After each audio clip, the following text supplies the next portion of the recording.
Most delicious keto recipes. Are you considering going on the ketogenic diet? Before you start filling your shopping cart with grass-fed butter and bacon, know this. While you've likely heard about this high-fat, very low-carbohydrate diet, and you probably even have a friend or two who have tried it, there's still a lot of confusion about what it really takes to follow keto. In general, people say they're on the ketogenic diet, but it's not actually the case. A lot of times they're just doing a low-carb plan, says Ginger Hulton, RDN, a spokesperson for the Academy of Nutrition and Dietetics and a Seattle-based dietitian. The reason for this, says Hulton, is that the diet itself is challenging to follow. Because 80% or more of your calories must come from fat, if you're doing the diet correctly, you need to be calculating, weighing, and measuring what you're eating, she says. Also, the diet isn't without risks. People often don't know it's a medically prescribed diet for patients with epilepsy, says Hulton. People with epilepsy, most commonly children, get regular blood work and lab tests, and are under medical supervision so that doctors and dietitians can confirm they're getting the vitamins and minerals they need to stay healthy, she says. Keto beginners may follow the diet incorrectly and miss out on potassium, calcium, magnesium, and fiber, essential nutrients that are commonly found in whole grains, certain veggies, and fruits, foods that are limited on a keto menu. So when people decide to try the diet to lose weight, they're often doing so without the medical specialists they would otherwise need, Hulton explains. Another risk? The diet can strain the kidneys if they're already damaged. If you already have kidney issues, the diet is not going to be right for you, says Hulton. Beyond that, people at risk for heart disease will probably want to avoid the diet, or consult their doctor before trying it, because many foods on a ketogenic diet are high in saturated fat. The American Heart Association recommends limiting saturated fat because it raises your LDL, or bad cholesterol, which increases your risk of heart disease. People with type 1 diabetes, women who are pregnant or breastfeeding, individuals with a history of eating disorders, and those whose gallbladder has been removed are among the other people whom dietitians advise to avoid the keto diet. Also, a review published in the September to October 2019 issue of the Journal of Clinical Lipidology found that a low-carb diet, like the ketogenic diet, may help lower blood sugar, but at the same time could raise that LDL cholesterol. Overall, the research on keto's effect on cholesterol is mixed, however. Despite the potential dangers of the keto diet, the craze surrounding the approach continues.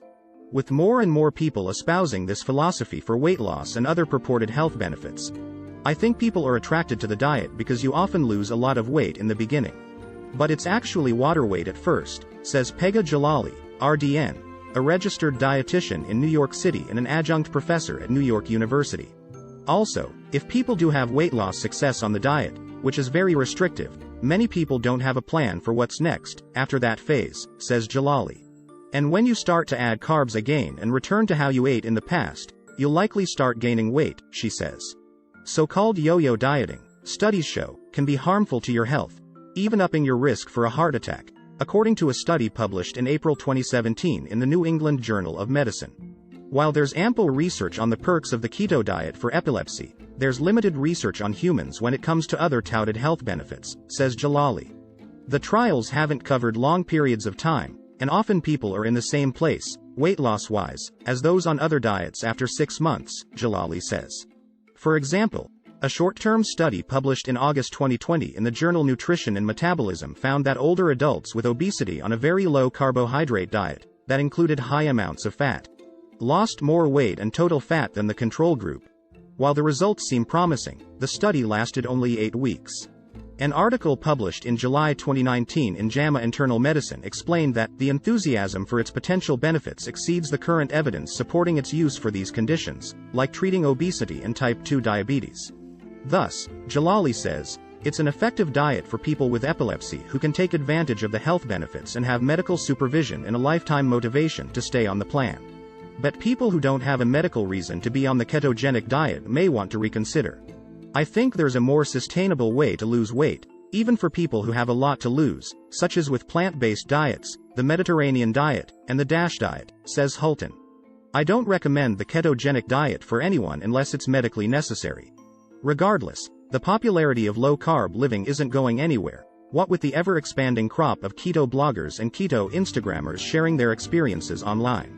Not to mention, there's a growing number of books on the keto diet hitting the shelves. Here, discover 12 of the most talked about keto books, and learn what registered dietitians think of them. If you've been on the fence about trying the keto diet, this book may give you the push you need to discuss it with a registered dietitian. Taubes, an investigative reporter, explores why fad diets of the past typically don't work, and why simply eating less and exercising more isn't necessarily the key to weight loss for many. Taubes interviewed 100 current physicians who have found that the keto diet keeps their patients in good physical health, and he explores why eating a high-fat, low-carbohydrate diet could be so effective in weight reduction. Still, going keto isn't necessarily a weight loss slam dunk. The ketogenic diet can help some individuals lose and maintain weight loss, but it is definitely not for everyone, says Kristen Smith, RDN, an Atlanta-based registered dietitian and the creator of 360 Family Nutrition. For some individuals, the ketogenic diet can be difficult to follow for the long haul, therefore does not offer a long-term weight loss solution. If you like the South Beach diet, you don't have to abandon it to go on the ketogenic diet. That's the premise behind this keto-friendly South Beach diet plan, which combines good fats with healthy carbs and quality protein, and promises to be easier to follow than the traditional ketogenic diet. This way of eating falls in line with recommendations from Abby Sharp, Road, the Toronto-based creator of Abby's Kitchen. I recommend sticking to high-fiber veggies and plant-based sources of fat like olive oil, avocado, and nuts, says Sharp. Readers will get a 28-day plan, plus 100 recipes that fuse the South Beach and ketogenic styles of eating. And according to the Mayo Clinic, the South Beach diet is a healthy way to eat, whether or not you want to lose weight. Plus, the South Beach diet already discourages simple carbs, typically off limits on the keto diet, too, like sugar, syrup and baked goods made from white flour, the Mayo Clinic adds. Also, Dr. Agatston's medical background gives the book some extra credibility. People should choose books written by licensed health professionals that offer practical tips and recipes, says Smith. What you eat can play an important role in how your body battles inflammation. According to Harvard Health Publishing, your immune system turns on when it recognizes a foreign invader, whether that's a microbe, chemical, or pollen, and that activation triggers inflammation. The occasional inflammation supports your health, but continual inflammation can cause damage to your body and lead to diseases like cancer, diabetes, arthritis, and heart disease, Harvard notes. Meanwhile, certain foods like fatty fish and olive oil can combat that chronic inflammation, though other keto-approved foods may cause inflammation, like red meat and lard. Thus, if you're concerned about chronic inflammation, it's important to select inflammation-fighting foods, even if you're on a keto diet. And worry not. There are plenty of substitutes you can make sure you're combating inflammation, and not creating it. You can consider swapping out the butter and the protein choices rich in saturated fats for heart-healthy oils such as olive and canola oil and protein sources such as fish, says Smith. Like, comment, share and subscribe to my channel.